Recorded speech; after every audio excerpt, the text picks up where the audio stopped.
Hi guys, welcome to another thrilling instalment of We Are the Girls in Claret and Blue. I am Ali and my co-host Reese joins me.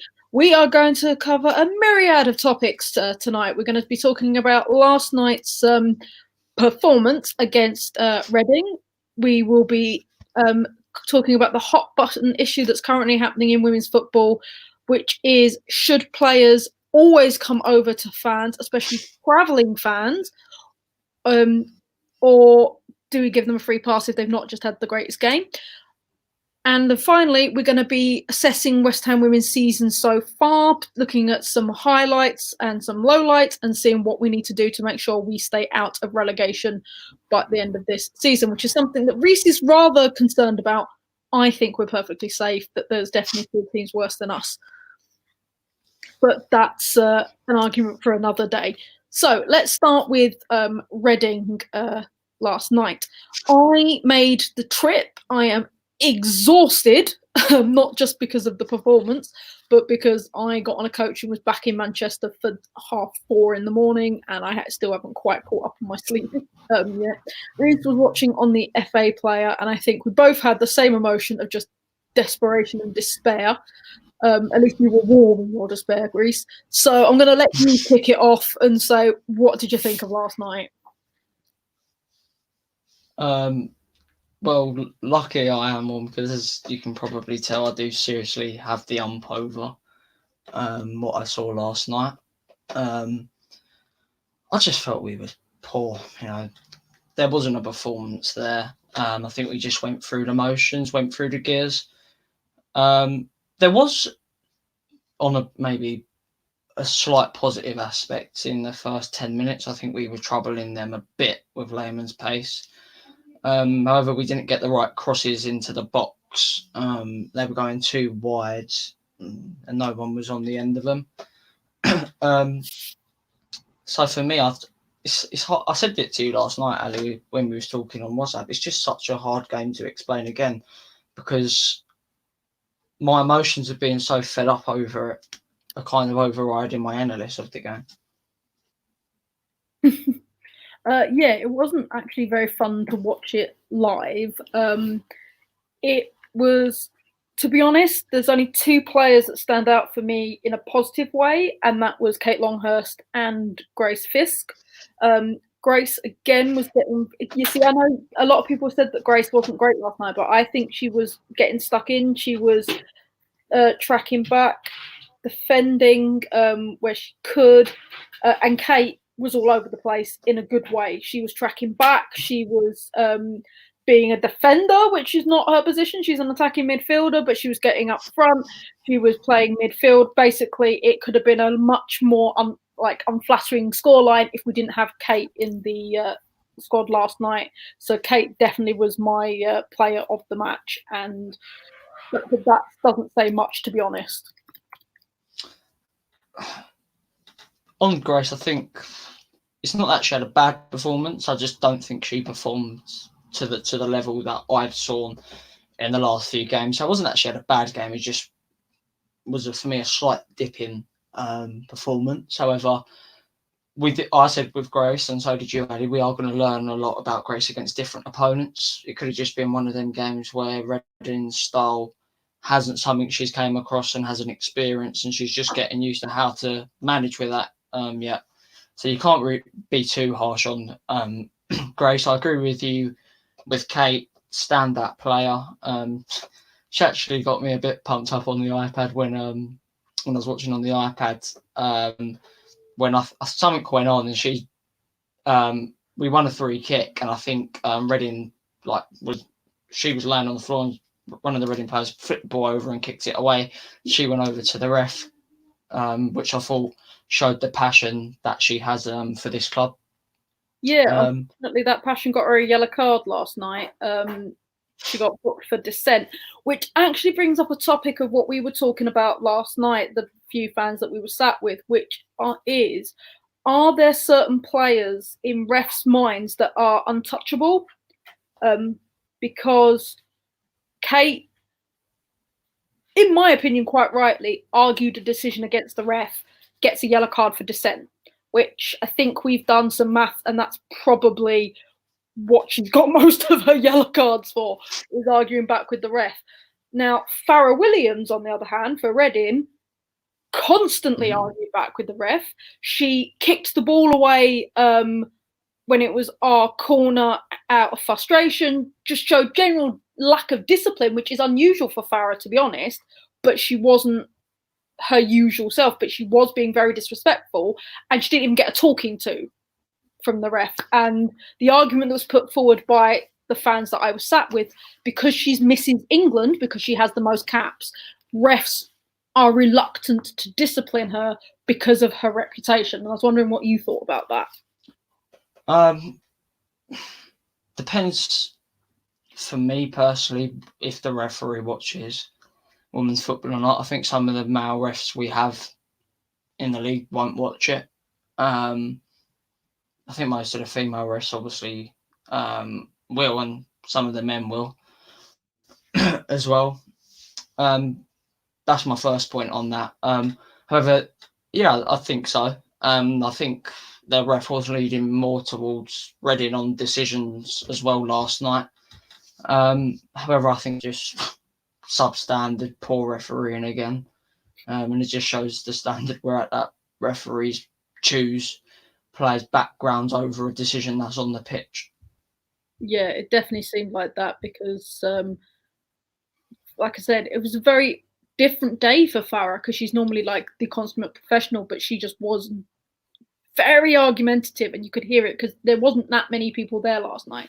So you could hear, we were quite close to the pitch, so you could hear her properly going off at the ref, and she didn't even get a talking to, whereas Kate, which bless her, when we were talking to her after the thing, she went, didn't even use a swear word, and she booked me for dissent, which says a lot really. But in general, we were not at our standard.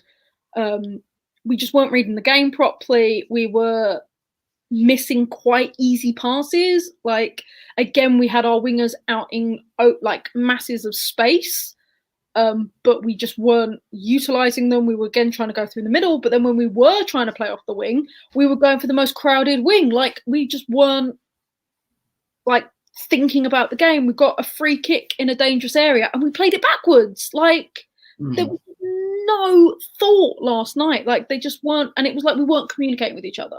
And that's what concerns me the most, is it looks like 11 individuals out there and not a team. You know what concerns me the most? The fact that Matt is trying absolutely everything and nothing's working. Ali knows I haven't got a bad word to say about Matt. Yeah. I think he's a fantastic manager, and I don't think we're going to get much better managers right now than Matt in this league. I just think, to be honest, I think something's going on there. Since we've come back from the winter break, we haven't looked the same for me. I mean, the Brighton performance, yes, we won the game. However, that win for me was paper over the cracks because of our first half performance. So we need to do something, and something needs to click that isn't clicking right now. And how you do that is down to maybe sticking to one system for a few games and trying to get it working, rather than chopping and changing. Although you mentioned that when you texted me last night, that I think you said you think that may be a reason why it ain't clicking. Yeah, it could well be. But to be honest, if you'd offered me £1 million last night to tell you what our formation was, I wouldn't be able to do it because there was no formation. But that's 2 games you've said that, Ali, as well. So, and there just wasn't. There just genuinely was no formation last night. Like I said, Kate was running back into a defensive midfield player. Then she became basically a defender. And frankly, if it hadn't been for her, it would have been a far more embarrassing scoreline, which would not have done our goal difference any crop. She herself is her hardest critic, and she said she almost gave them a third due to a bad back pass.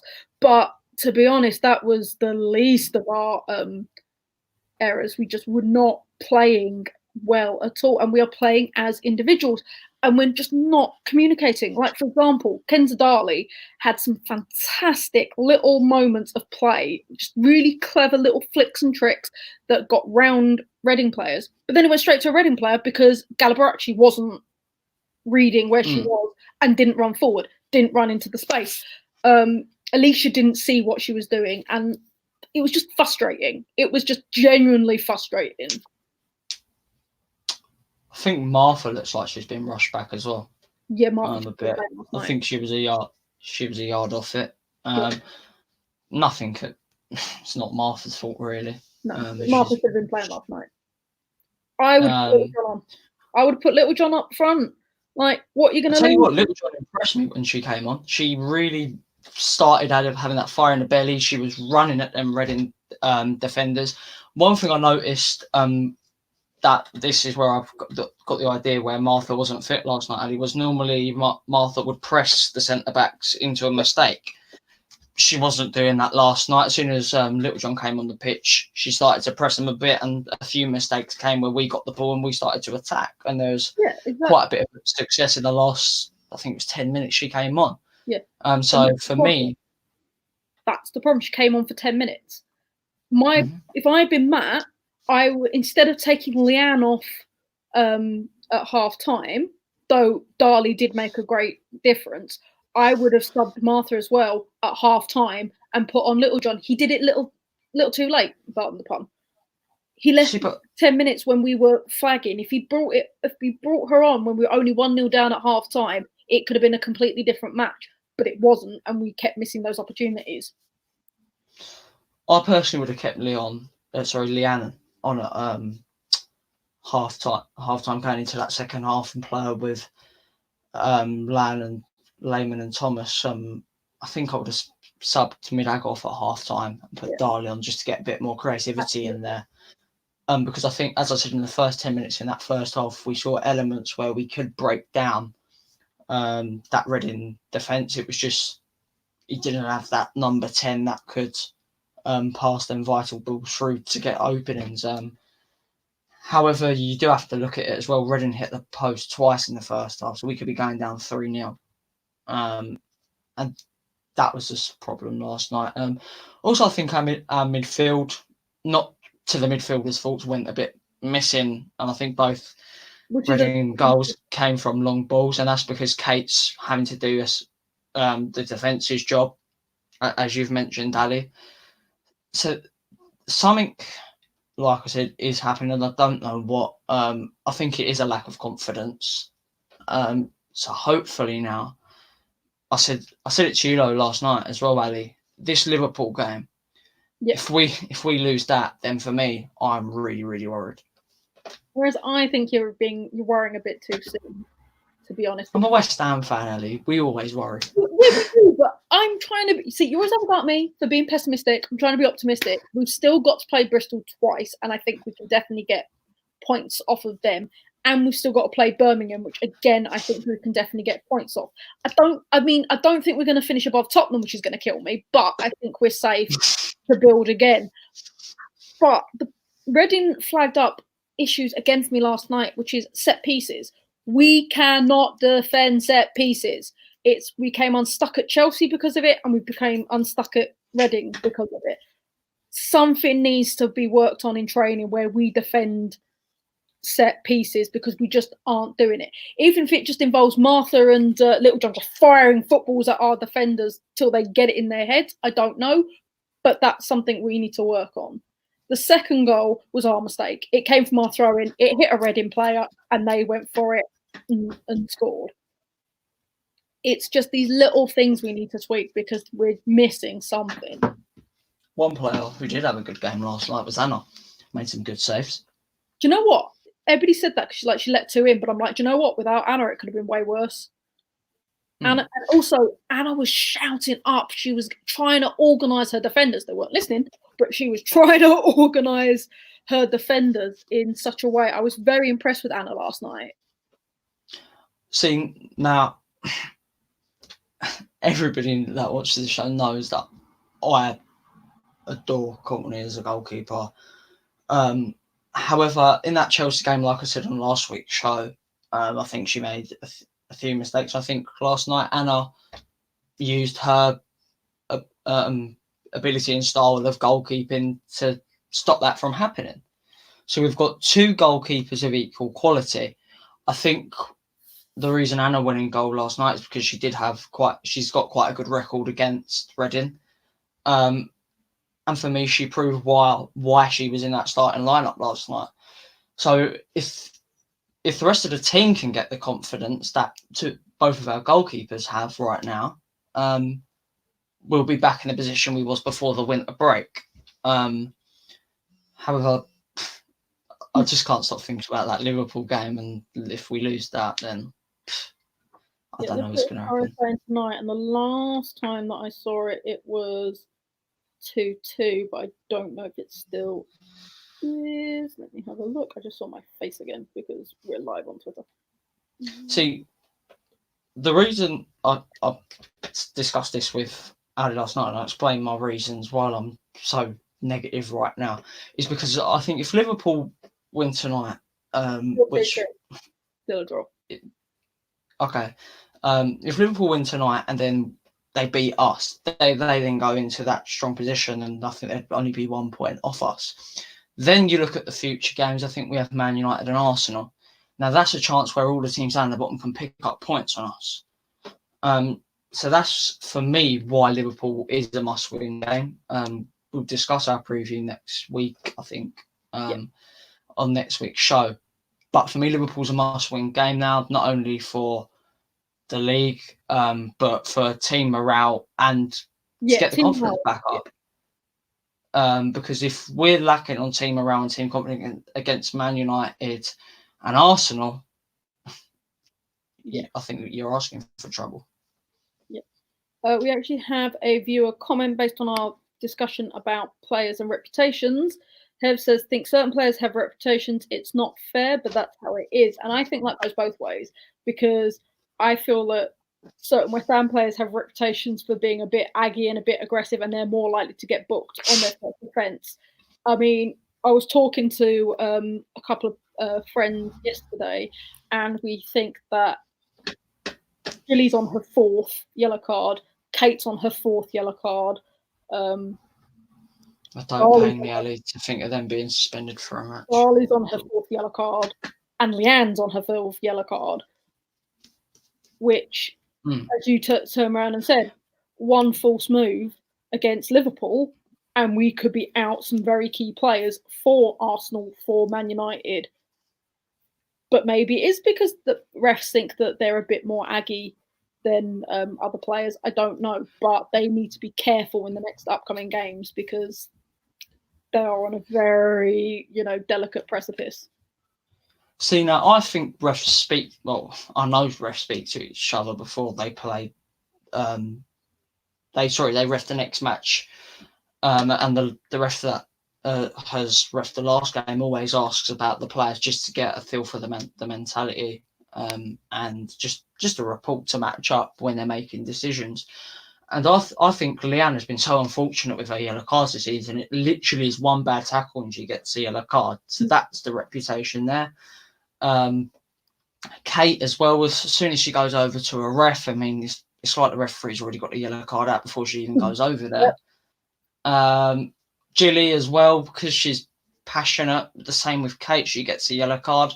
But as soon as MBE Farrah Williams goes over there, there's like the refs asking for her autograph normally. Yeah, and that's the problem. But yeah, I mean, you see it in both sides of games as well with the male side. I mean, if Mark Noble's going to go over there and scream at a referee, he's going to get a yellow card. If Ronaldo goes over there, they're going to ask for his autograph. So happening in both sides of the games, and it's something that shouldn't happen so regularly, however it does. So what can we learn from this Reading game? Apart from set pieces, we need to defend them. What do we need to do? I'd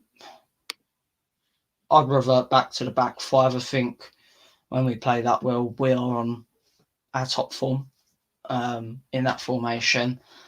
However, one thing we just need to do is going into this Liverpool game is just, I think maybe, I think they'll have a chat this week and all be honest about the performances in the week. Correct that like we did before the Man United game, and then you saw the reaction. So maybe we try that again.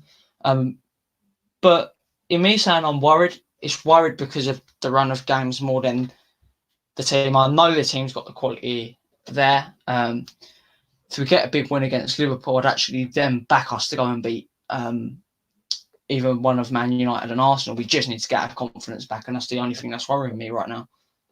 Another worry for me is the fact that we've got quite a big injury list again. I was talking to a couple of people in the know last night who shall remain nameless. Cho is out injured. No idea how long she's going to be back. Esme de Graaf has torn her quad muscle.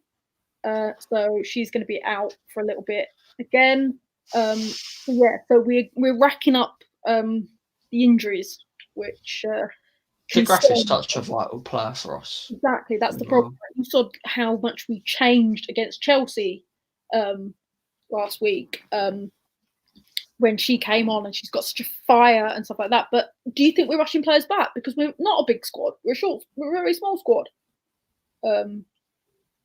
Yeah, I do. But one thing that I don't really understand is if there's that much of a worry, why don't you just maybe play Little John and then instead of rushing Martha back, bring up one of the academy players and give them a go? We saw it with Kiss. There's quality there.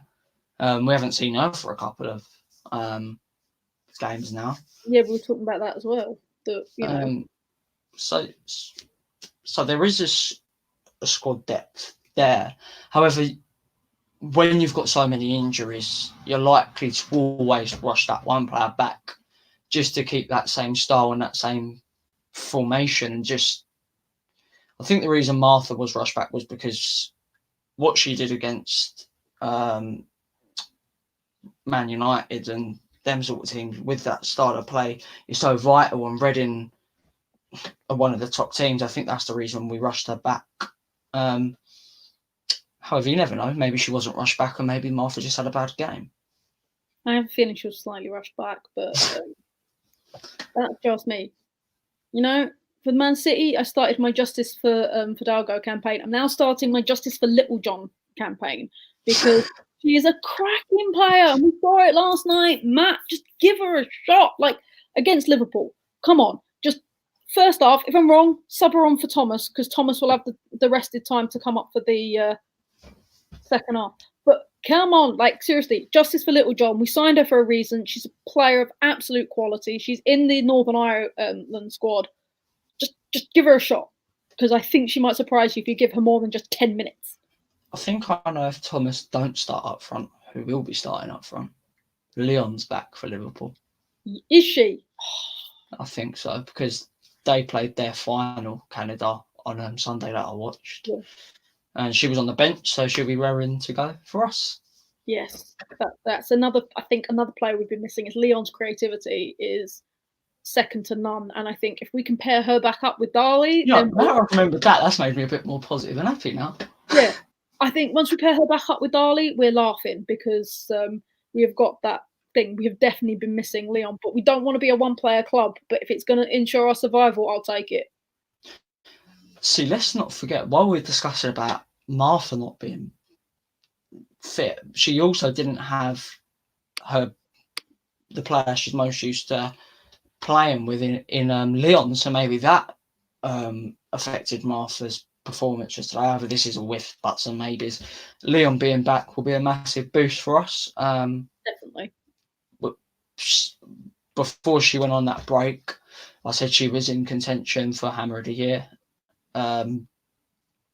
She's been brilliant since she's come back this season. You've seen that once she's got used to the league and the pace of it this season, our performances have risen and she's shown her ability. So yeah, a massive player that's back, and one that's made me feel a bit more positive about playing. Also, a bit more positive is it's now 3-2 to Arsenal. Oh, great. Right. something that came up from another game last night, and it's caused a bit of debate amongst the WSL community. Do players have a duty to come over to fans after every game? Now, it started because there was a thread going on Twitter where a group of fans were a bit knocked, shall we say, that I couldn't think of the right word, that they had travelled quite a way because it was quite probably the furthest away day you can do that they were from. And because the players didn't have their best game, they didn't come over like they normally do. They basically shuffled off, went to the bus, and that was it. And they were not happy about that. And so that's led a debate amongst the WSL community, which is, do players have a duty to come over to fans after every game? Reese, your thoughts?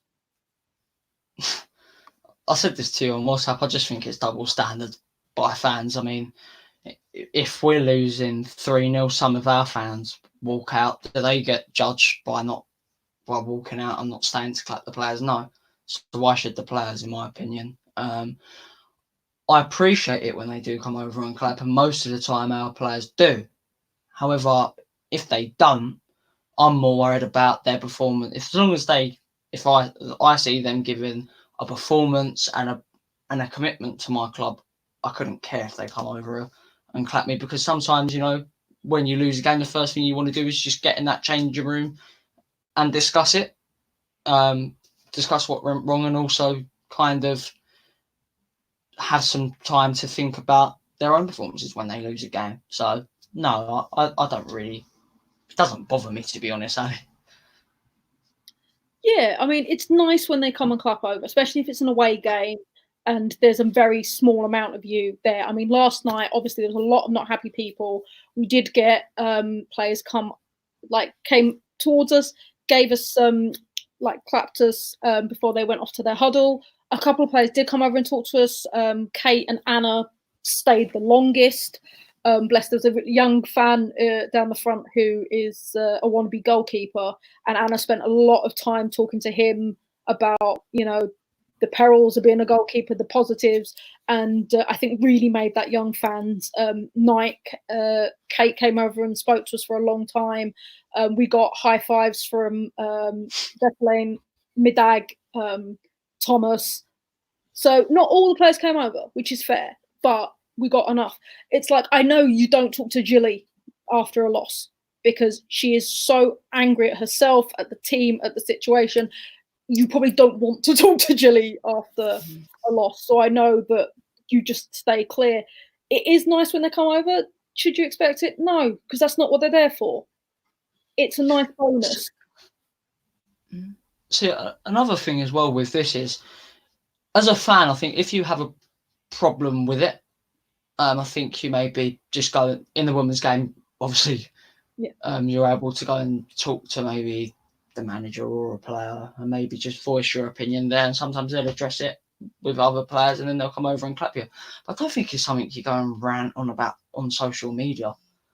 Like I said, but that's coming from someone who ain't really bothered by it. I guess if you take offence if players don't come over and clap you, then the rage kind of gets you on social media.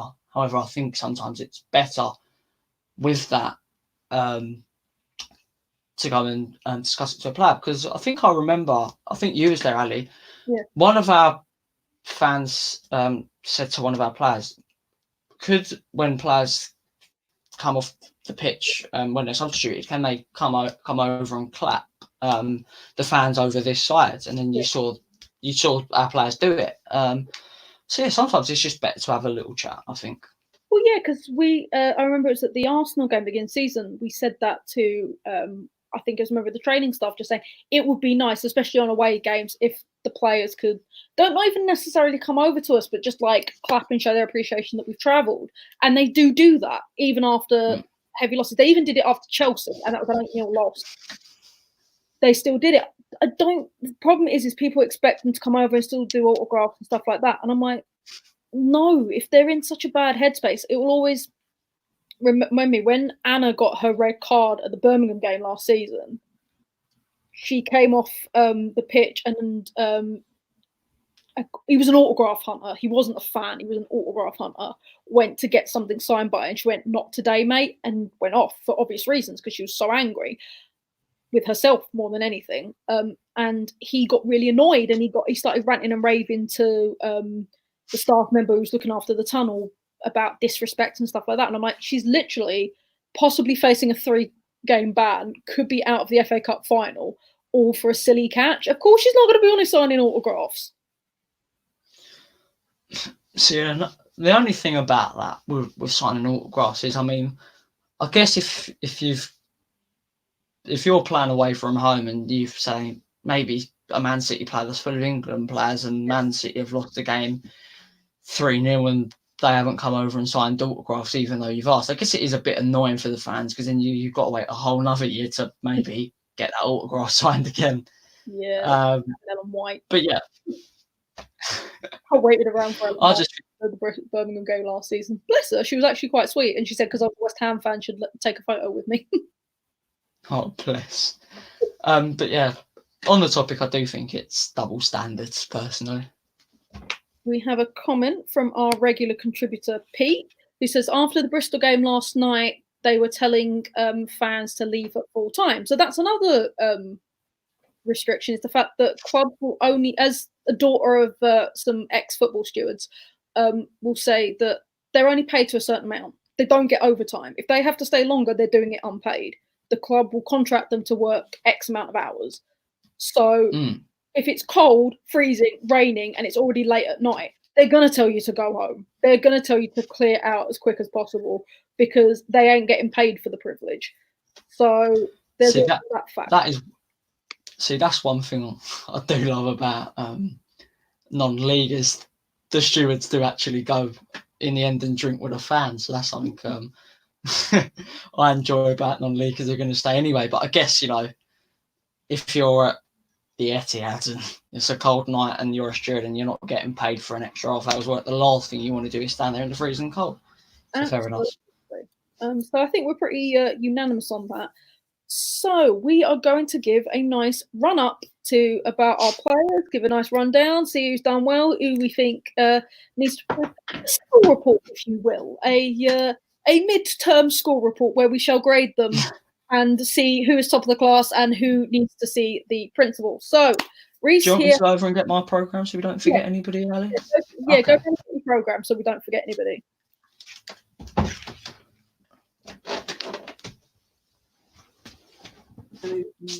Yes, enter interlude music as the sarcastic lady next to me has just pointed out. Good job.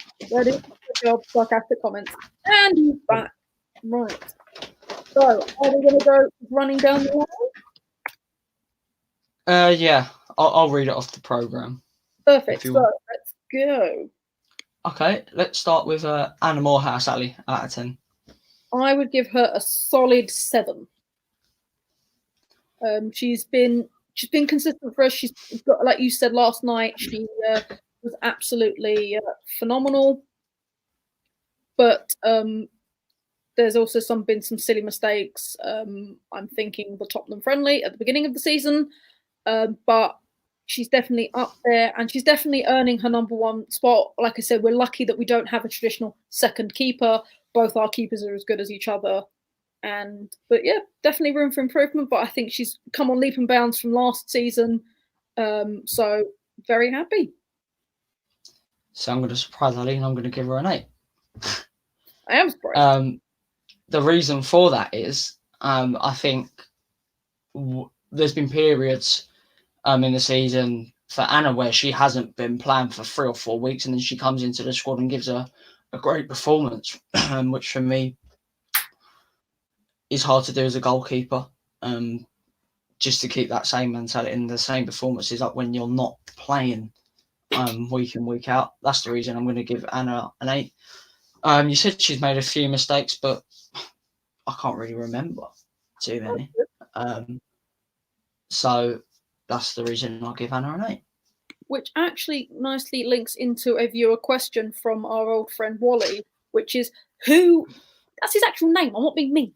No, I know. I'm laughing at me contradicting myself and saying Courtney now. Yeah. So who would you start in goal next week? So you're saying Courtney? Yeah. I think the reason for that is because I think Courtney did really well against Liverpool last time. So we're choosing our keepers against when they play certain opponents, clearly. So I pick Courtney.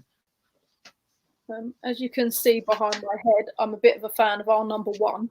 But I probably would actually agree with you. I think Courtney has the strength we need against Liverpool. She has the strength against Liverpool. She's quick, so to get the ball at people players' feet. So I definitely would start Courtney as well. See, this is shockingly 3 weeks we've both agreed on who we're going to start in goal. I know something's not right there. Anyway, let's get on to our next player, Hallie. Cavani. 9. I think she's been brilliant. Yeah, I think she's been brilliant for us down the wing. She's been pretty vital in that back five system that we have, and we would be a lot scuppered without her. 7. I think she's been good this season. However, I did hear somebody say to me the other week that sometimes she's a bit lightweight on the ball. However, that's just her getting used to the league, and that will come, I guess. So yeah, 7 out of 10. Right. Now we're going to get a 10 out of 10 from both of us, Jilly. Yeah, absolutely. She is captain fantastic. West Ham would be lost without Jill. She, you know what? She's not bad for a Millwall fan. I'll say it now. She plays for the. Had to be done. I tell her that all the time. She plays for the badge. She is passionate about being our captain, and she said it herself that she thinks she's going to see her career out with us, which makes me very excited. Yeah, you couldn't ask for a better captain. So yep, 10 out of 10 for Jilly. I'll tell you what. I'm just going to leave it like this: 10 out of 10 for Jilly, and 2-year extension for Jilly as well, please. Yes, please. Alicia Lehmann. Now, this is one, if we put on Twitter, I think would cause a bit of debate, actually. Yeah. 6. And I say that because she's definitely been a player of two halves, to use a cliche. There are times when she's brilliant, like against Brighton away. She was fantastic. She saw goal scoring opportunities that the other strikers didn't. And when she's on her game, she's phenomenal. When she's off her game, she gets violent because she doesn't know how to tackle, so she just kicks people. And she gets frustrated very quickly, which leads to more mistakes and stuff like that. So if we can get more like Brighton away and less like last night, which was where she got very frustrated, her score would go higher. But for me, she's a solid 6. 7 out of 10 for me. I think people have been a bit harsh on Alicia this season. I think the reason we don't notice Alicia's performances so much is, for me, she's performing at the same level, but we've just got better players around her than we did last season, and her performances are so. The standard of performances are becoming more consistent than last season as well. So we just expect that now. So yeah, 7 out of 10 for me. And I just think people are being a bit harsh on Alicia. I do agree with you though. Last night, Ali. Yeah. That she wasn't to her full potential, but no, any other players do. However, I do think Alicia's one of them players that she kind of plays to the standard of players around her, if that makes sense. If players around her are playing really well, Alicia will play really well. If they're playing really poor, she'll play really poor. However, Brighton was one of them games where she stepped up and she was a player that played as well as Kate, that played really, really well.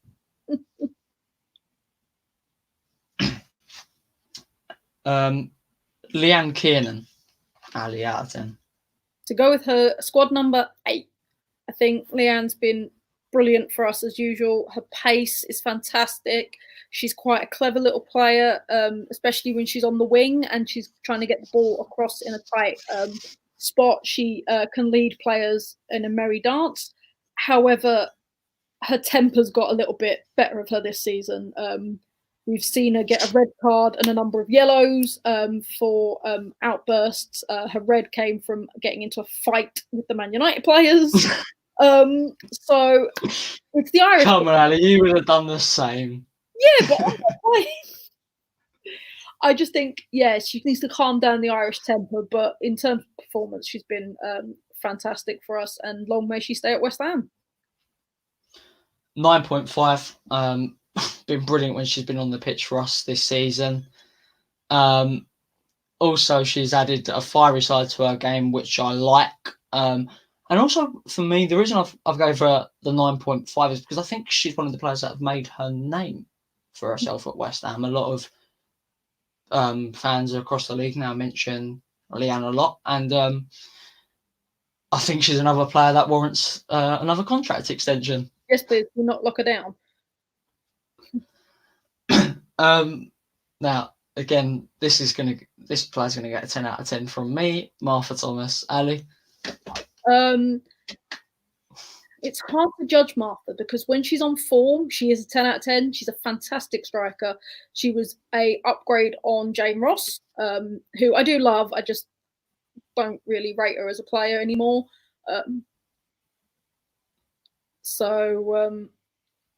I think when she's on form, she's fantastic and she's a brilliant striker, but she's been having a couple of off days. So I'm going to be fair and give her an 8.5.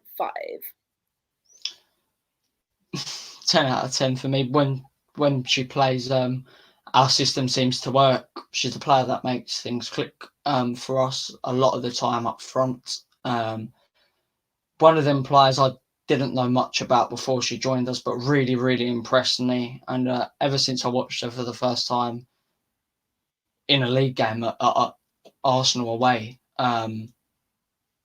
she's just been brilliant this season for me. And I think unless we give her a contract extension, we're going to be lucky to keep her. Absolutely. Wally has just mentioned that Leanne is 10 out of 10 at storm chasing. Yep, I'll agree with that one. I've not seen the video go on her Twitter. It's hilarious. I think the commentary in the background is actually better than the video. It's fantastic. Now, this is actually going to be quite an interesting score. It's going to be hard to judge. Julia Simic. I would give Julia a 8.5 in the fact that she's been out for a very long time. In fact, she was out for nearly a year before she started playing. In fact, I think it was over a year before she started getting playing. But she has been a fantastic addition when she's come back. She and Alicia work really well. And I don't know if it's because they live together, so they've got a bit of connection. I don't know what it is. But Julia brings out the best, I think, in Alicia. I think it's that experienced head with Julia and the young player in Alicia. So I would go with a good solid 8.5 for Julia because there's a lot more to come, and I reckon by the end of the season she'll be a solid 10. 8 out of 10, and the only reason it's not a 10 out of 10 is because she hasn't played the whole season. I think if you would ask this question to me and Ali over the last 2 months, it'd be a 10 out of 10. But unfortunately, the injury meant she hasn't played the full season. So an 8 out of 10, which is a very good score. I would also give her a 10 out of 10 for club engagement because that's someone who really loves playing for the badge. She, when she was injured, had a really strong role in our youth team. And would go down and watch them train regularly and be there on advice. She's also been really good for fans because I'm a member of a support group that's very niche, shall we say, and they had a charity match against a similar Arsenal support group, and she came down and gave the team talk. She was announcer for the game, and she's just fantastic. So in terms of club engagement, Julie, you're a 15 out of 10. You are definitely a credit to the club.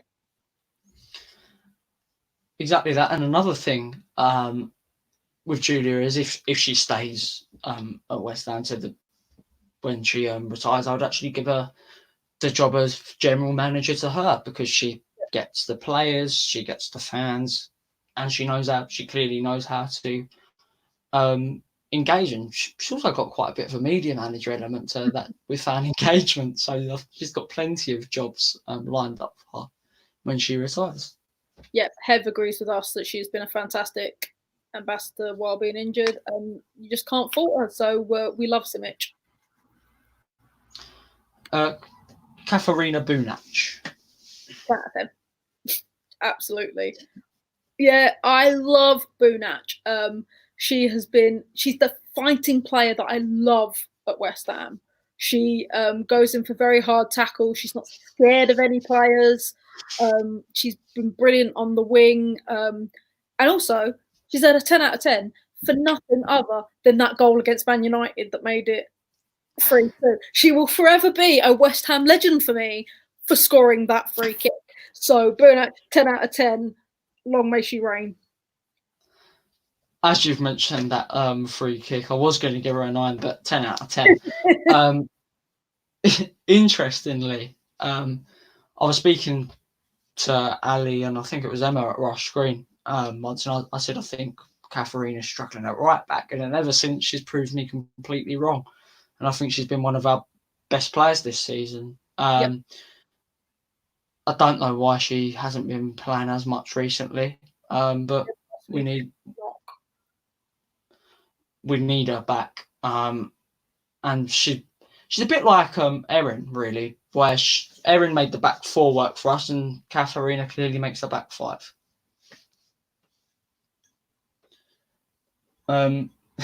This is 10 out of 10. Kate Longhurst, hammer of the year.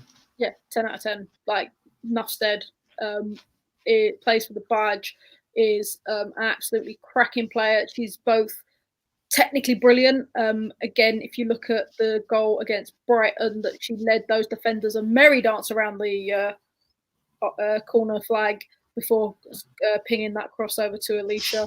But also, she's got the fighting spirit. I mean, maybe a little bit too much sometimes, but you always know, no matter what, you are going to get 110% out of Kate, no matter what. Doesn't matter who we're playing, what the occasion is.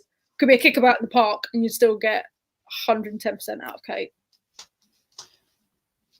10 out of 10, and for me, if we get to vote, she will be my hammer of the year. Because when you give that award, you give it to someone that shows commitment on and off the pitch to West Ham, who puts performances week in, week out to the same standards throughout the season. And Kate's done that. Even when we've been poor, she's been fantastic. She's a great leader. I think she's our vice captain as well. Just fantastic, and somebody as well like Julia who will be an ambassador for West Ham when she ends her career, because I think she said in that interview she does want to see out her career at the club she loves and supports, West Ham. Yep, natural successor to Julia, I think. Mm-hmm. Well, this is going to be a hard one for Leapa Walling.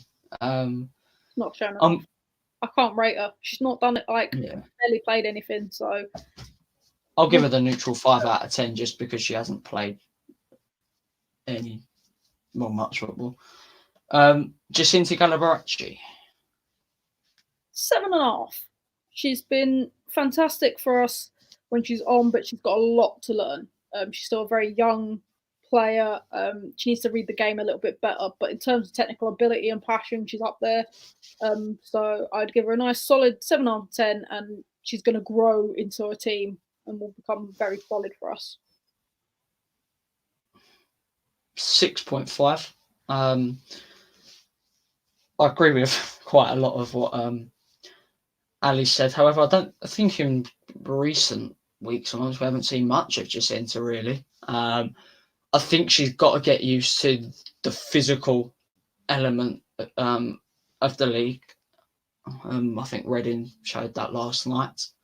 However, when she does play to her full potential, she is a really cracking player, and someone that is going to grow and is going to become in maybe a year or two a vital player, not only for West Ham but in the league. Yep, definitely.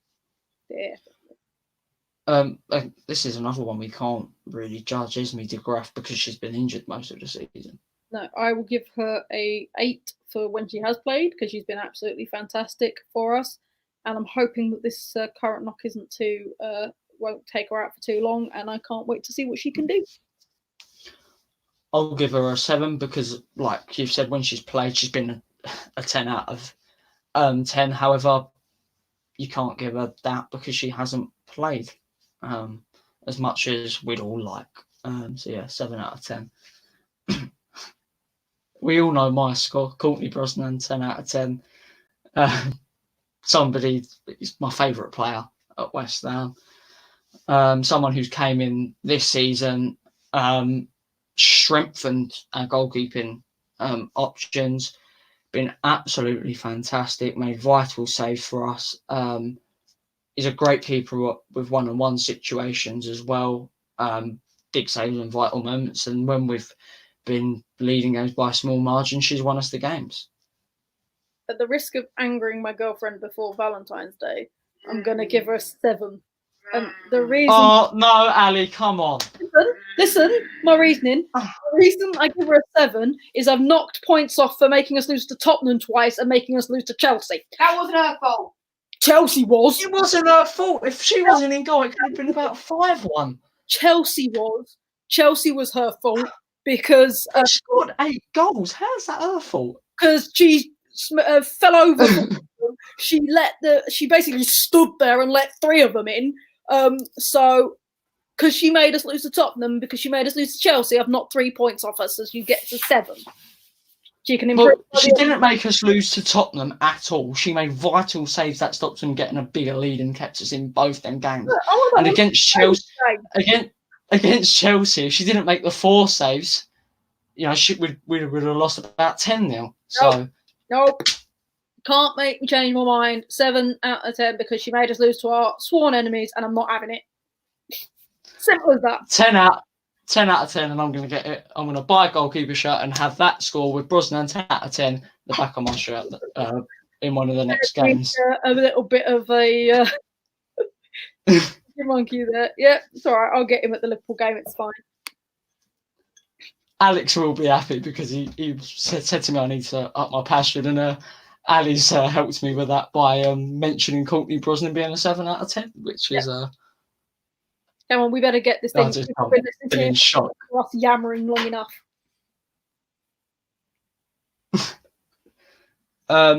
Adriana Leon, 10 out of 10. Like, she is our most creative player. She is something completely special, and we need to lock her down. Exactly. I think in recent weeks, when Adriana hasn't been here, we've seen how vital she is to us. So yeah, 10 out of 10. This is another one that could cause a bit of a debate. Jo So Young. 6. I don't think she's a good midfielder. She's lost something. I don't know if it's been through injury or what, but she's been making too many mistakes for me. So, nope, 6. 8. Another player like Leon when she hasn't been with us or around the squad. You've seen what she does for us. Makes vital tackles, runs up and down, making vital interceptions and vital passes to help us spring into a counter-attacking move. So yeah, 8 out of 10. Shame we haven't got Avit to rate this. Ken's a darling. 9.5 out of 10. She is, again, one of our most creative players. When her and Leon team up, it's something special. Again, she goes up in my estimations because she got us the goal against Tottenham, which took it to a draw in the Conti Cup. She is phenomenal. And again, I want to keep her on a long-term contract. 10 out of 10. A vital player for us. Wins us big games as well going forward. And somebody that, again, I think we are going to, if we don't tie her down early, we're going to struggle to keep her because she's been absolutely brilliant for us. Absolutely. Grace Fisk. From what we've seen of her, 8 out of 10, because there's always room for improvement, but she's been phenomenal so far. but I'd like to see her grow under Gilly's thing, and I think she could become our best player by far very soon. 7.5 out of 10. She has been brilliant since she's been with us. Had a great partnership with Julie, replaced Brooke really well.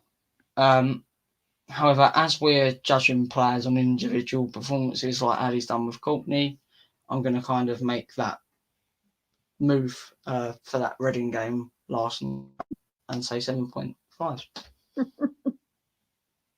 I'm not going to be bitter. 8. I am very bitter. It's fine. This is another one that's going to cause Ali maybe to give her a really low mark. Tessel Midek. 5 for performance, 9 for knowing her club history and respecting that, because there's a story and she confirmed it, so it's true. When she was changing her number, she wanted the number 6 because that is her previous number and it's one of her lucky numbers, but she was informed by the club about the history and, of course, Bobby Moore and how we technically retired it in the men's team, and so she respectfully declined to go for number 6 and has the number that she has now. However, she hasn't been the same since her injury. There were some flashes of brilliance at Chelsea, but she's not the strongest midfielder and definitely room for improvement, though I love her dearly. See, I'm going to struggle with this because I kind of would say a 7 out of 10. Just because I think she's another player that has been misjudged at times.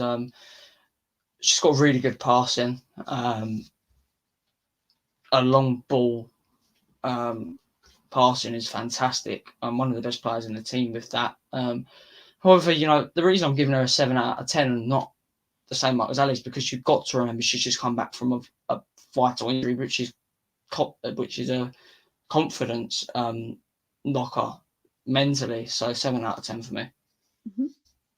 Mm-hmm. Victoria Kiskis. 7 out of 10. She's been fantastic for us when she's played, but she's just not been playing enough.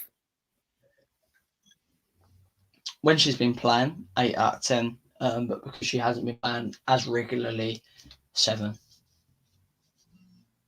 Laura Vetterline. 8.5. She's been fantastic in our back line. She's been, vital in that back 5. She's a bruiser. She's always willing to go in for the hard tackles. I've seen her take some serious knocks. She's perfect for our back 5. I can't wait to see her grow. 9.99 out of 10. And the only reason I don't go 10 is because she's been injured at a stage of the season, which isn't obviously her fault, but yeah, 9.99 out of 10. She's been brilliant for us. She's improved our defence a lot this season. At the start of the season, she partnered up with Brooke really, really well. Brooke has left. She's been fantastic.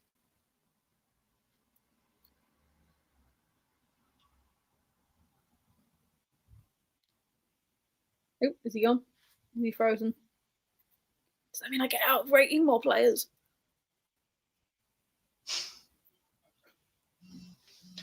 You still there? Good. Isn't it terrible? Yeah, I'm still there, yeah. Right, come on, let's wrap this up. We've been yakking for nearly an hour. Yeah, that's it. That's our full squad done. Fantastic. So, what about Brooke Hendry? Okay, so the question about Brooke, then we are wrapping up because I'm hungry and we've been yakking for an hour. Also, for anybody interested, it ended 3-2, the Arsenal-Liverpool game, so Reece can breathe a little bit easier and stop panicking. What about Brooke Hendricks? I know she was just left, but curious what you would rate her while she's still here. 10 out of 10 for Brooke. She and Gilly had a fantastic partnership. I always felt safe when Brooke was on the pitch that she would go in offensively. She was always a safe head to try and get the ball away, and she will be sorely missed. 20 out of 10. Great ambassador off the pitch for us when she was here. Great interaction with young kids. Signed every single autograph, whether we won or lost, and was our best player this season before she left. So yeah, 20 out of 10, which obviously means 10 out of 10, but I'm giving her extra marks. Right, I'm calling it. I'm going to wrap it up now. So we're going to enter Plug City and go through all of the plugs. Don't forget to buy your American Hammers merchandise. We have the UK shop now, and I'm reliably informed we now have socks with our logos. So guess what Kate's getting for her birthday? Yeah, so it's all based in the UK now, so you won't get charged any shipping taxes if you're based in the UK and you want to support us. It does go towards us getting nicer equipment. So plug that. Also, if you haven't got enough of me and Reese, we are doing a audio podcast which talks about the WSL in general. That normally comes out on a Tuesday. We've got a great guest lined up for this week. So check out the current one with Rodney, who is a Man United fan. He was fantastic. And check that out every Tuesday. Follow the We Are the Girls in Claret Twitter for updates and also lots of plugs about what we do. What am I missing? Nothing. I was just going to mention that in this week's podcast, there was actually a really good debate about former West Ham player Jane Ross. Rodney gave his opinion on that, whether he'd Manchester United or not, and a good debate about Phil Neville's number one for the She Believes.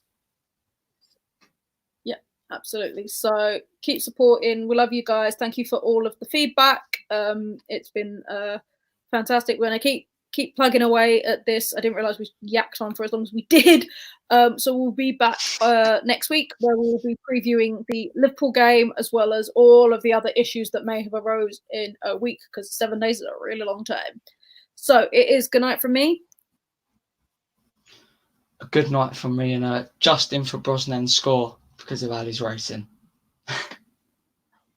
Night, guys. Night.